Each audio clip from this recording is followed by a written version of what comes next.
Ms. Eisenberg, did you know Jose Menendez?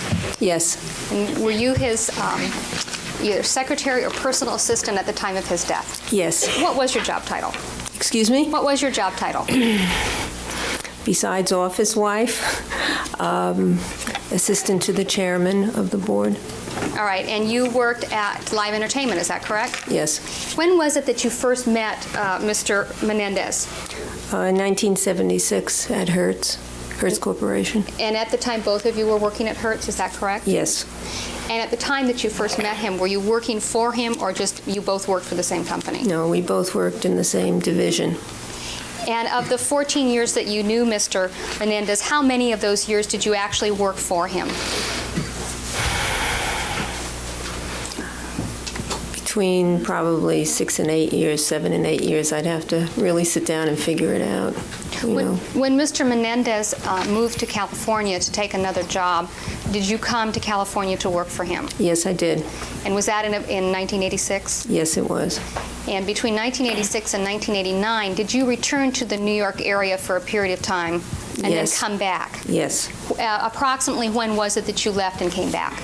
I left, I believe it was April 2nd or 1st, or the last day in March, and returned to work April 25th.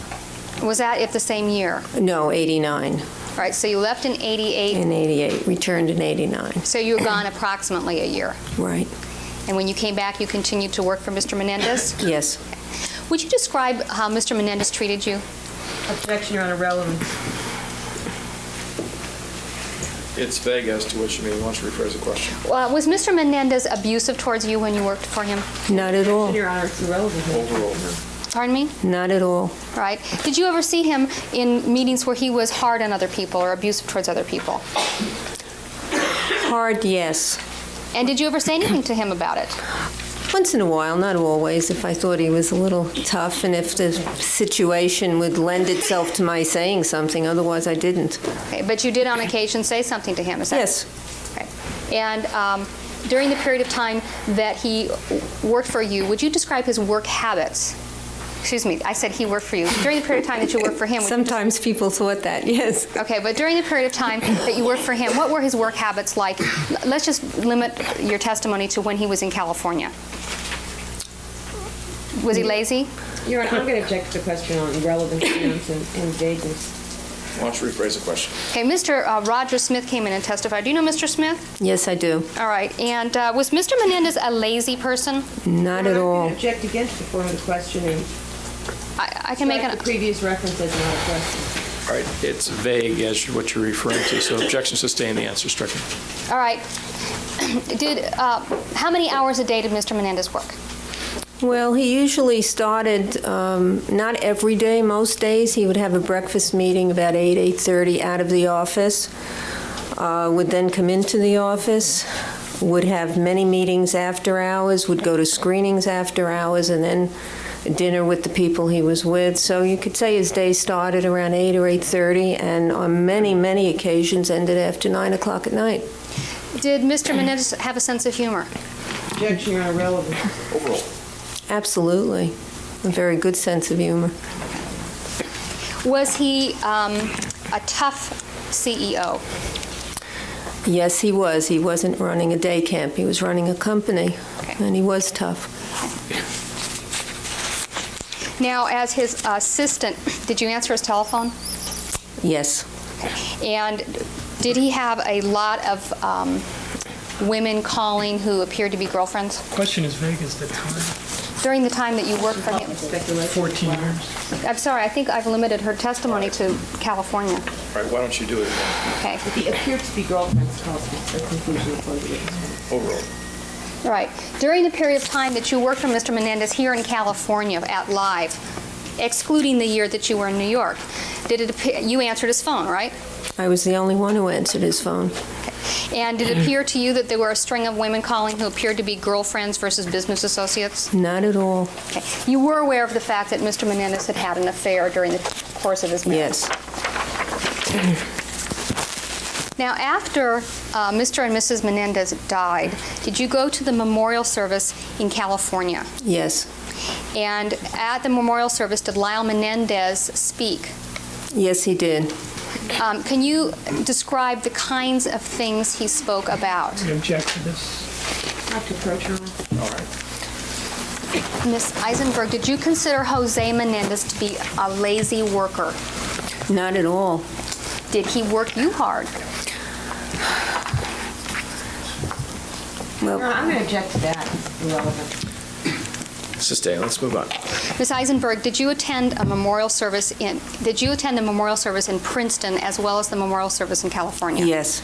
And at the memorial service at Princeton, did Lyle Menendez speak on behalf of his parents? Yes. Did Lyle Menendez speak lovingly of his father during that memorial service? Yes, in fact. Okay. Yes. Okay. Now, Ms. Eisenberg, you knew Mrs. Menendez, is that correct? Yes. Did you spend time with Mrs. Menendez after the family moved to California? Yes, I did. Would you say you spent more time with her before you went back to New York or after you returned in April of '89? Well, before we had more time. Okay. And did you like Mrs. Menendez? Very much. What kind of activities briefly did you do with her in that period of time between 1986 and when you returned to New York in April of '88? We had several lunches. We went out to dinner on occasion. I went to screenings with her on occasion. We went shopping, things for the office. Now, during the period of time that you knew Mrs. Menendez between 1986 and 1989, did you ever hear her use abusive or profane language? Never, never. Now, I take it that if you were the only person who answered the phone for Mr. Menendez, that you answered the phone on occasion when his wife would call. Is that correct? Yes. Did you ever answer the phone when it appeared to you that Mrs. Menendez's speech was slurred? Yes. Were you ever aware of what that was caused from? I felt it was either, my feeling was it was probably pills, but I had no way of knowing. All right.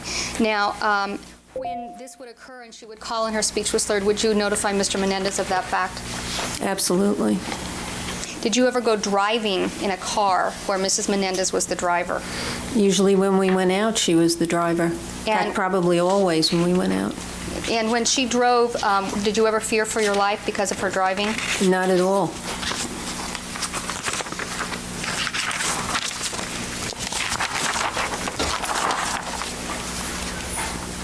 Now, do you remember what day was the last day that you saw Mr. Menendez alive?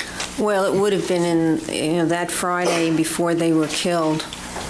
And Move to strike the answer on, I think it's beyond personal knowledge. Overruled. It would have been. Overruled. It was that Friday. now, when Mr. Menendez came to work, was he always in the same mood, or could you tell if he was in a bad mood? Oh, I could tell. All right. And do you have any specific recollection about Mr. Menendez being in a bad mood the last day that you saw him? No, to what I recall of that day, it was like every other day he was fine. So there was nothing out of the ordinary that you noticed about his mood on August the 18th of 1989, is that correct? Not at all. Nothing. Now,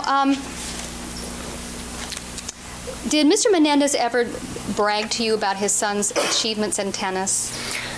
Not brag, but he was very proud when they did well, and he was very upbeat, and he would talk about it, and not so much bragging as just being pleased with the fact that they did well. Did you like Mr. Menendez? Very much. Thank you. I have nothing further. Cross-examination. Ms. Eisenberg, you told us here your name is Marlene, but everybody calls you Marzi, don't they? Right. Okay. There's been other witnesses who have testified about this Marzi person. I wanted to just establish it's you. I'd like to take you back, if I can, to when you first met Mr. Menendez in 1976. You said you worked for Hertz then? Yes. And were you secretary at that time? Yes. And who was your boss? Well, when I started, or at the point that... When you met Mr. Menendez? I was working with the controller, Bob Kelly. And how long did Mr. Menendez work for Hertz before he was moved to RCA? I don't know exactly how long. Well, did you ever become his secretary while he worked at Hertz? Yes. And when was that? I think the end of '79. And did he have another secretary at that time as well? Yes. And was that Mr. John Peduto? Yes. And was Mr. Peduto his secretary in 1976, 77, and 78? Yes. And did you and Mr. Peduto sort of become Mr. Menendez's dual secretaries? Yes. And how long was it that he had two secretaries? Objection, irrelevant. Sustained. Well, are you aware of the fact that the affair that Mrs. Menendez ultimately learned of began during the time that both you and Mr. Peduto were Mr. Menendez's secretaries? Yes. And where was Mr. Menendez working at the time that this affair, as far as you know, first started? I believe it hurts. And do you know what year it was that it started? No, I don't recall. But when did he leave Hertz for RCA?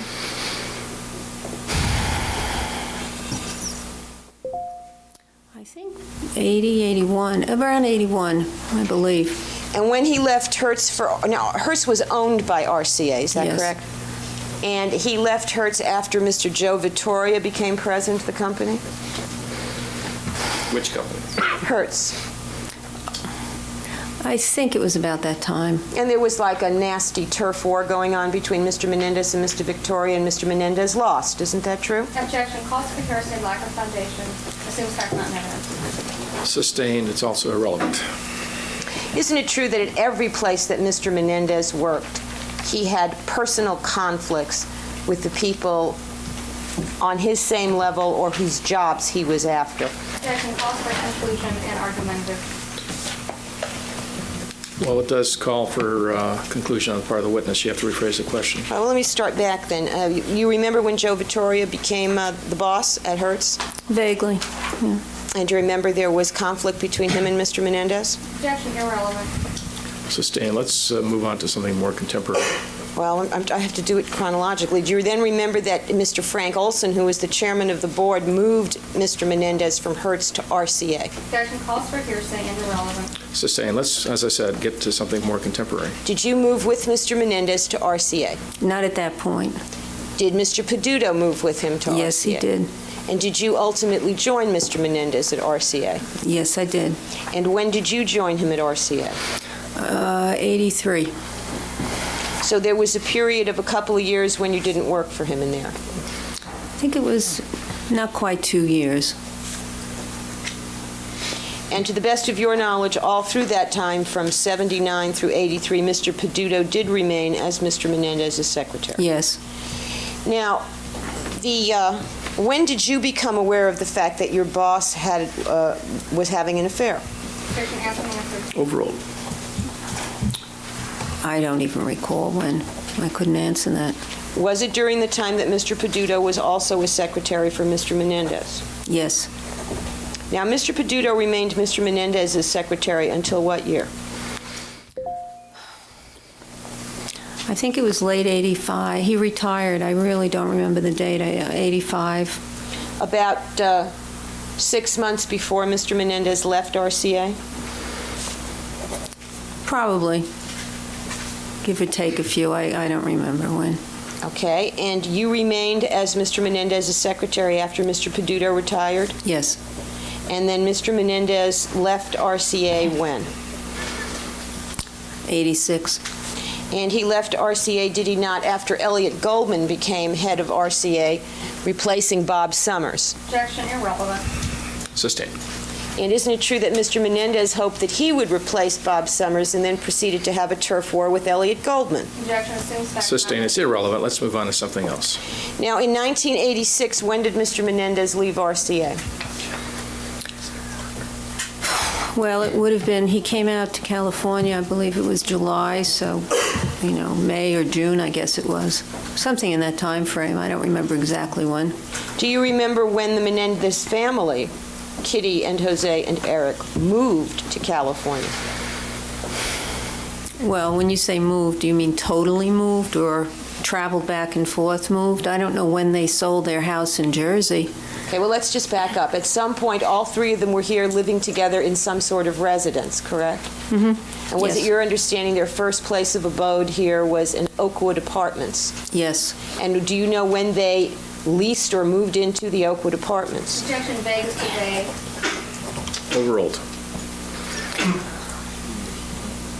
Well, that was very early on in '86 when they came out here, when he started. I would say probably July, August, So September. I don't think it was beyond that. Sometime in July or August is when the family leased the Oakwood I Apartments? think so, within a few months. And then it took some time, a month or two, before the furniture came out?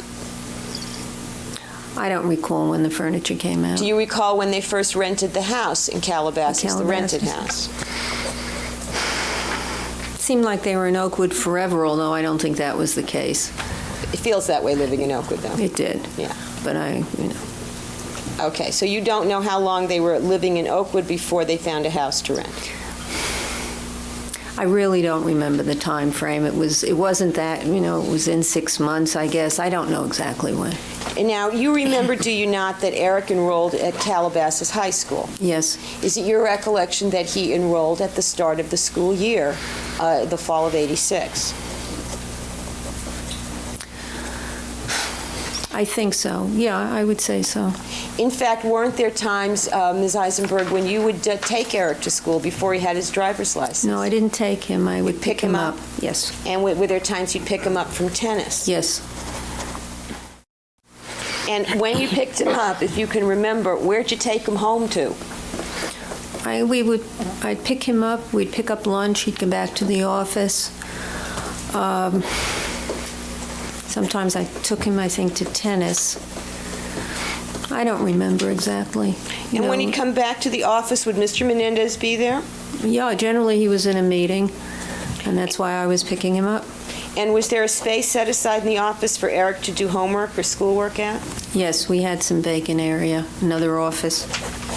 And he would do his work there? I believe so. And then sometimes you take him from there to a tennis lesson? As I recall, yeah, I remember picking him up at tennis, and I'm pretty sure I took him on several occasions. It was not an everyday occurrence, so I didn't concentrate on it. Do you remember ever taking him home at the end of the day? Where would I have taken him? I just don't remember. Okay. Let's go back, though, now to the beginning of the affair. You're not sure when you first learned of it, correct? Right. And did the mistress, if you will, have a code name at the office? Yes. And what was her code name? Lou Miller? Loumiller? Yes. And who told you who Lou Miller was? Your Honor, I object to this as being irrelevant beyond the scope of it. Overruled as to that question. I would think it was probably John Peduto. And did you ever discuss Lou Miller with Jose Menendez? Objection, irrelevant. Overruled. What time frame are we talking about? At any time. Out here. Is that yes in California? In California. Okay. And were you led to believe by Mr. Menendez that Lou Miller or Louise Maloney was no longer in his life when he was here in California? Yes. So during the time that he was having this affair with this woman, he never discussed it with you? Is that your testimony? Yes.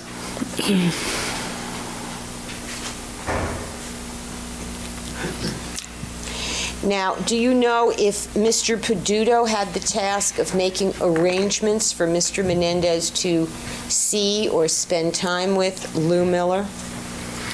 Objection, irrelevant, lack of foundation. Sustained. Did you ever make arrangements for Mr. Menendez to see or spend time with or travel with Louise Maloney? No. Irrelevant. Overruled, the answer will stand. Now, you became aware, did you not, Ms. Eisenberg, that when in California, Kitty Menendez learned of this affair? Yes. Now, you don't know exactly when it was Kitty learned it, whether she learned it before she came to California or after, do you? I'm not sure. But you found out that she knew about it when they were living in California. Yes. And how did you find out? Jose told me. Did you ever discuss Jose's affair with Kitty? No. Did you notice a change in Kitty after they moved to California, an emotional change? Well, I didn't spend any time with her in New York, so I wasn't that much aware of her behavior there. So But you'd never spent time with her in New York, is that? we spoke a lot. On the and- phone? Yes. So to me, there was a change in the tone in the conversations and her behavior. Okay, so you did notice a change in California. Did she seem upset, depressed, Upset. Troubled. troubled? Did she seem obsessive? Judge, I call for a conclusion on part of the witness. Sustain. Did you see her participate in behavior that you characterized as obsessive? Yes. And would you describe what the behavior was that you thought was obsessive? Checking phone logs or a Rolodex or looking through a desk. Phone logs, we're talking about home or the office? The office. And whose phone logs was she checking? Mine. And were those logs that recorded the telephone calls coming to her husband? Yes. And when you say she was checking a desk, was she checking your desk or his? Well, his desk. I don't think she would have gone through my desk. And did she indicate to you what she was looking for? Not really, no. And did you think you knew what she was looking for? Objection, irrelevant. Sustain. Was there a rule in the office that Mr. Menendez imposed about how to maintain the telephone log so as not to have Mrs. Menendez know when any female called? Well, it was not so much his rule as something I did. He was very concerned about her not getting upset. So I would use only initials for most people. So if phone calls came in, you would just put the initials down? Well, first initial. Okay. And was that because Mrs. Menendez came in frequently and you never knew when she would be going through the desk or looking at the phone logs? Yes. And would you say she came in at least 2-3 times a week? No, I don't think so. It Once a week? depended upon what was going on. How often did you see her doing this searching, this obsessive behavior? Certainly not every visit. In the beginning, when she first found out, it was more often. That seemed to taper off also as time went by. Now, you then left for an entire year, April 88 to April 89, is that correct? Yes. And did you see Mrs. Menendez at all after you came back in April of 89? I did. She came up to the office to see me. When was that? The day I got back, April 25th. Did you see her again after that? Probably. Do you have any recollection of it? She was up the office. I remember her wearing white slacks and a white shirt. She came up. I can't pinpoint it. It wasn't out of the ordinary. Was that a day that she searched for phone records or anything? Or did she? No, I don't remember that behavior when I returned.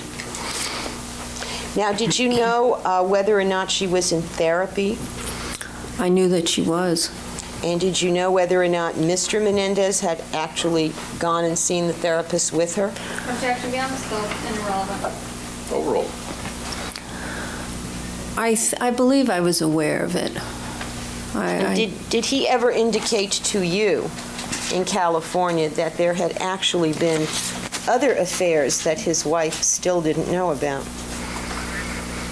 Not that I was aware of. No, he never indicated anything to me. And did you know a woman named Ruth Robinson? At RCA. Yes, you knew her when Mr. Menendez Name. worked at RCA? Well, I didn't know her. I spoke to her on the phone. Did she work at RCA, or was she someone that he knew when he worked at RCA? No, she was either, and I don't remember whether she worked for the Hollywood Reporter or she represented someone. She had something to do with the industry, the record industry. And when Mr. Menendez was at RCA, at least in the last few years, he was in the record division, correct? Yes. How many times did you visit their home when the Menendezes lived on the East Coast? Not at all.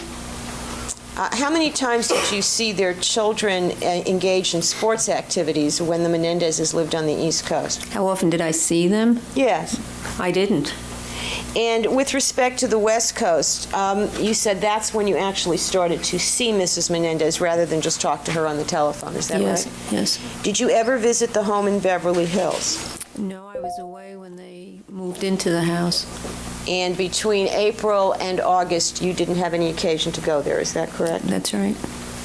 And did you visit the home in Calabasas, the rented house? Yes. Just for clarity, they never moved into the house they bought in Calabasas. No, they didn't. Did you ever go to that house, though, while it was under renovation construction? Yes. And did that house seem to take up a lot of Mrs. Menendez's time? Sustained. Now, you've testified to Mr. Menendez's work hours. Did you, were you familiar with whether or not Mrs. Menendez would call him often to talk about what to have for dinner? Objection, Vegas to time. Be a little more specific. We're talking California. What to have for dinner? No, she called frequently. I spoke with her every day. Would she call about dinner? Not that I'm aware of. You know. Would you say that the last 2 years he went home after work rather than off doing other things? Well, he went home or he went to meetings outside the office and then went home, or they went to screenings. And how many weekends did he work?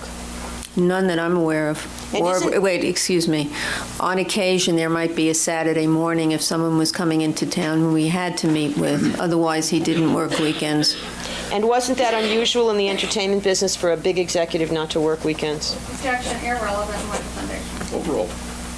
Can you repeat that, please? Isn't it unusual in the entertainment industry for the head of an entertainment company, which he was, to not be working on weekends? Unusual? I don't know. I don't know. I couldn't answer that. I don't know what other people do. Okay. And you said that his day started at 8 or 8:30, but that's only if he had a breakfast meeting, correct? Which was frequent. By the way, what happened to his calendars from live entertainment? I probably threw them out at some point. Did you give them to Detective Zoller before you threw them out? Did I give them to him? They were there. Many people looked at them. My question is, did you specifically make them available to Detective Zoller? They were available to him, yes. Did you know if he copied them? I don't recall. I don't know. But it's your recollection that you wound up having them and threw them away? I would have thrown them out at the point that I cleaned out everything, which was 7, 8, 9 months, a year later, when I emptied out files and things. If they were still in the office at that point, I would have presumed that no one needed them any longer. But you don't really remember doing that, do you? Doing what? Throwing them away. I think I did. Okay. Do you think you know when? It would have been down, quite some time later. Now, you were the one who would keep track of it. You would make the entries in his calendar, correct? Yes. They'd be in your handwriting. For the most part, yes. All right. When he was at RCA, did he have those big red calendar books with the year stamped on the outside? He did. They were called Standard something or another. Did he have the same kind of calendar book at Live?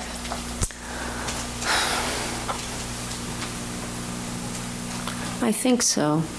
Let's assume, hypothetically, that there were weekdays when Mr. Menendez did not have breakfast meetings. What time would he get to the office? 10.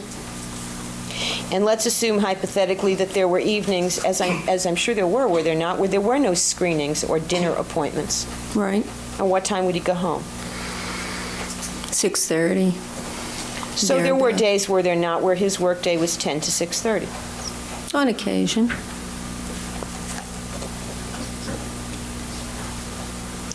And he also, did he not traveled to tennis tournaments that his sons were participating in? Correct? Yes. And were you familiar with the practice of traveling, for example, to the Easter Bowl every spring? Where is it held? The Doral in Miami. In Miami. Every spring, I don't know. Were you aware that in the spring of 1989, Mr. Menendez was at the Doral in Miami? I knew he was in Florida. I had no way of knowing where he was. I wasn't working with him. That was the time, though, when you were negotiating to come back, is that correct? Right. And that's how you knew where he was, because he wasn't... I just knew he was in Florida. And were you aware that he took vacations in August to attend the National Tennis Championships in Kalamazoo? What year? Some years. I'm not sure all of them. I don't remember. I'm sure that may have happened. I couldn't answer that. Let's talk about 1989. He did go to Kalamazoo on occasion, yes. All right, let's talk about 1989. Were you aware of the fact that he went to San Francisco in July for a tournament of Eric's? For a week. I don't remember. Do you remember in July, late in July, that he went to Louisville for another week for Eric's tennis tournament? No, I don't remember at all. And do you remember Kalamazoo in August of 1989 for yet another week? No. Was it Mr. Menendez's practice, both when he worked in New York and here in California, to take a winter vacation, usually a ski vacation? I remember him taking vacation, going to Mexico, I think ski vacations. And do you recall that he would also take summer vacations? Yes.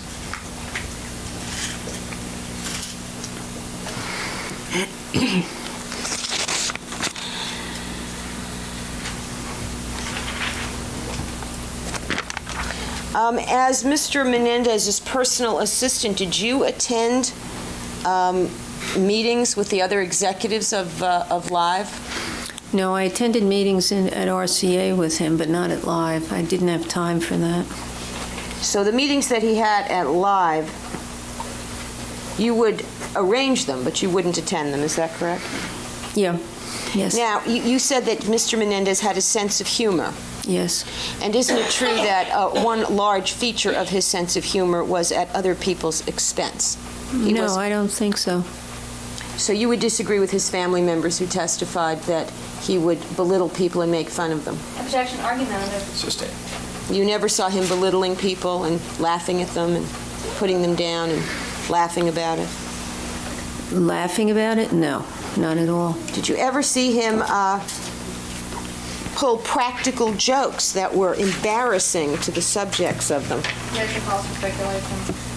Overall. No, I don't recall ever seeing him do that. Did you ever see him or know him to, at parties, tell people falsely that his wife had cancer so they would treat her peculiarly? I was not at parties with him. Did you ever know that that was one of his practical jokes? I've never heard that before. Did you ever see him silence Kitty with a move of his hand? Kitty! Like that. Never. You understand there are numerous witnesses who testified in this case who say they saw that routinely? Excuse me, that's an argumentative. Sustained. So you're saying, would you say that he never did that, or just that you never saw it? In my presence, I never saw that. Was it your impression from your contact, from your seeing them interact, that Mrs. Menendez was afraid of her husband? Objection calls for speculation. Overall. Not at all. Did you ever have any reason to believe that he was afraid of her? What do you mean by afraid? He was concerned about her. Was he, well, let me ask you this, was he afraid she was going to go off the deep end? Yes. And what was the deep end? My interpretation, I think she would get extremely upset, possibly threaten to commit suicide. I don't really know what went on in their home. He was very concerned about her not getting upset. Did he ever explain why he was so concerned about her not getting upset? Objection calls for hearsay. Overall. Well, I can't remember exact conversations, but in talking with Kitty and with him at different times, she was going through a very bad period in her life. And I think it took very little to set her off. Okay, but why did Jose care? It was your opinion, was it not, that he didn't love her? I think he cared about her. So he didn't want her to kill herself? I don't think he wanted her to kill herself, no. You don't think he wanted the embarrassment either, do you? I don't think embarrassment had anything to do with it. Let me ask you this. Ms. Eisenberg, you testified that you went to the memorial service in Princeton, correct? Yes. And you also went to the memorial service in Los Angeles, correct? Yes. And it's true, is it not, that a number of limousines were used in both places to take family and co-workers and others to and from various sites of the services? Is that true? Well, I'd say probably mostly family. I think co-workers had their own cars. Okay. You rode in a limousine, however, in Los Angeles. Only for a particular reason. Okay. which But was you to- did you not Yes, ride in a limousine? yes. All right. Now, I want to ask you this. Do you remember at any of these, on either the occasion in Los Angeles or in Princeton, being in a limousine with Martha Cano?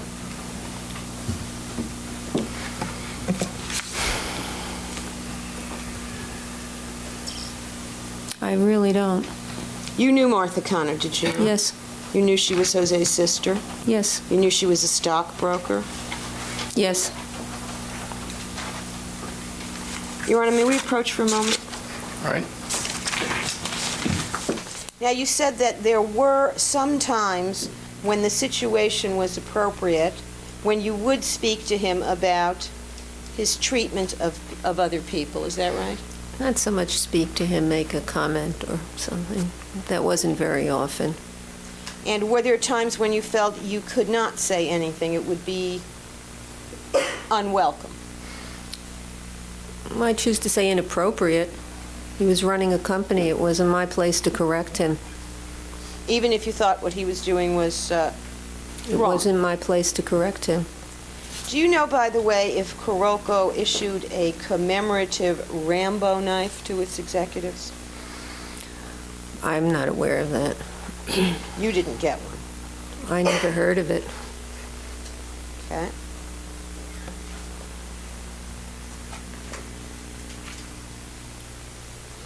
Did you ever see a Rambo poster with Mr. Menendez's face on it? Sustained. Objection sustained.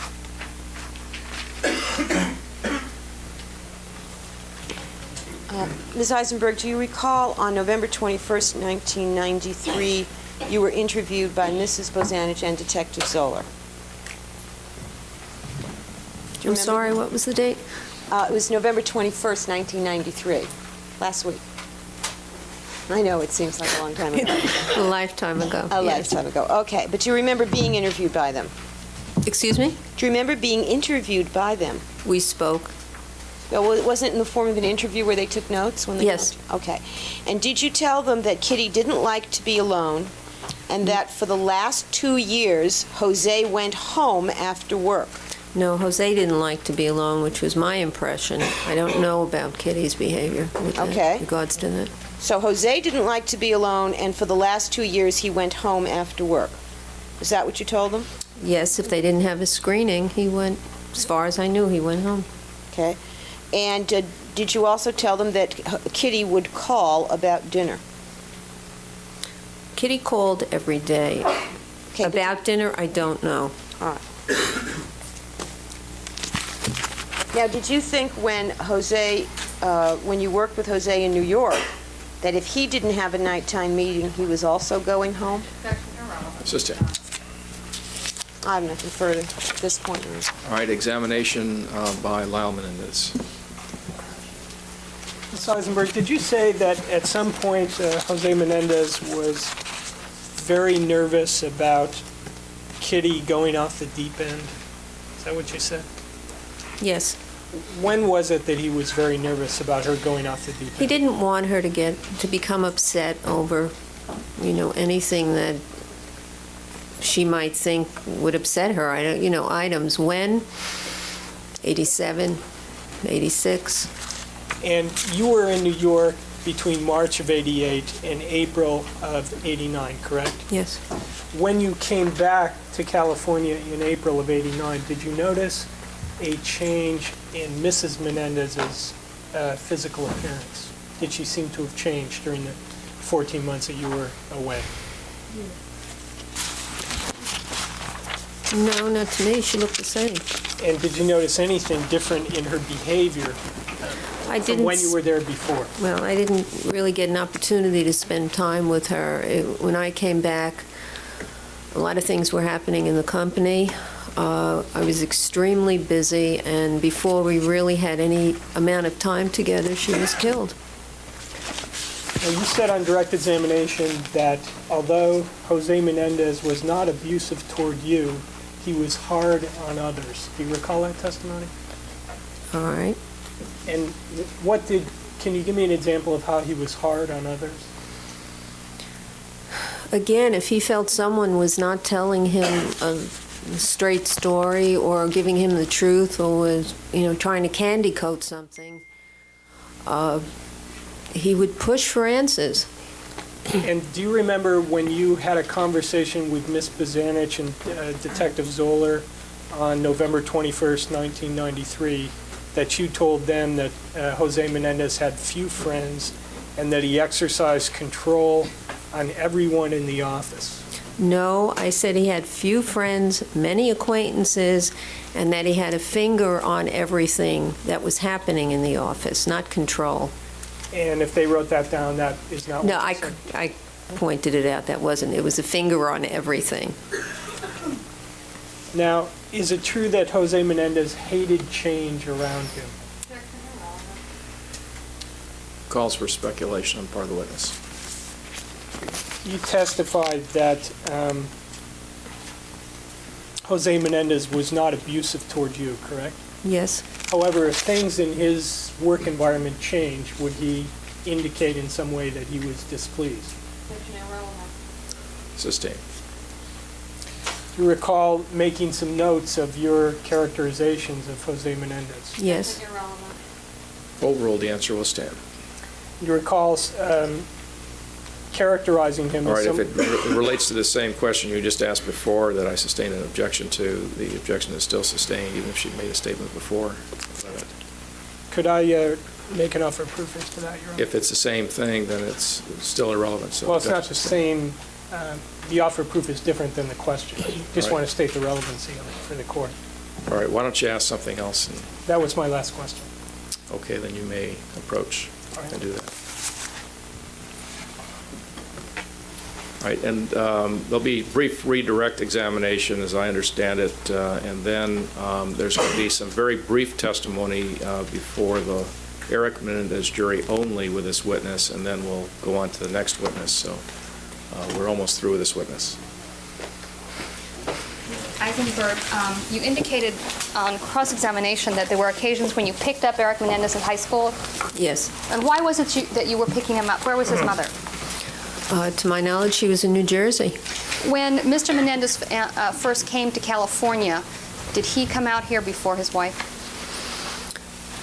To work here, yes. I mean, she came with him and went back. Did she often leave California and go back to New Jersey during the first couple of months that he was out here? Yes.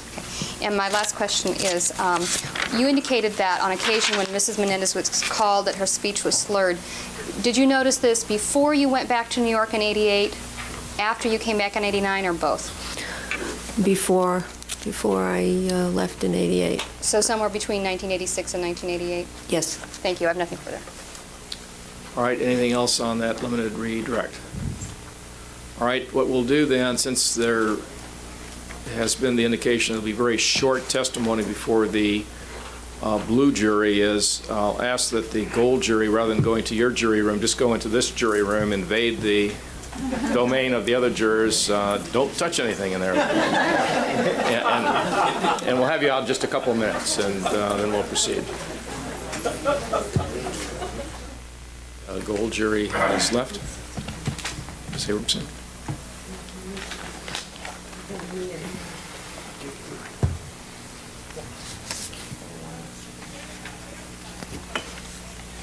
I just wanted to ask I'll wait for the giggling.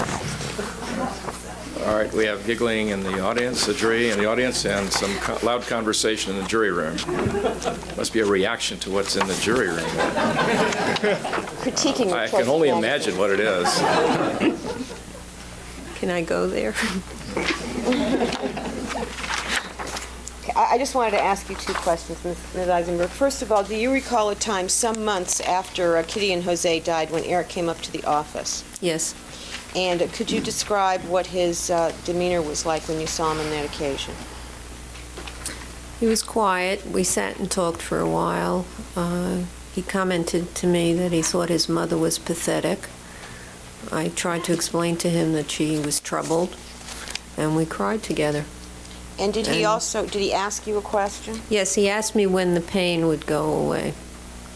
And is it your best recollection that this conversation with him was sometime after October? I believe so. And just one other thing, in your opinion, over the course of the years that you knew him, was Eric Menendez just a nice kid? I would think so, for the most part, yeah. That's how you described him? Mm-hmm. Did you know? Yes. I have nothing further. Any questions? No. All right, thank you. You may step down. You're excused. And are you ready with the next witness? Yes, I just need to get a couple of exhibits. Okay, let's have the other jury out, and then we'll proceed with the next witness. Leslie H. Zoller.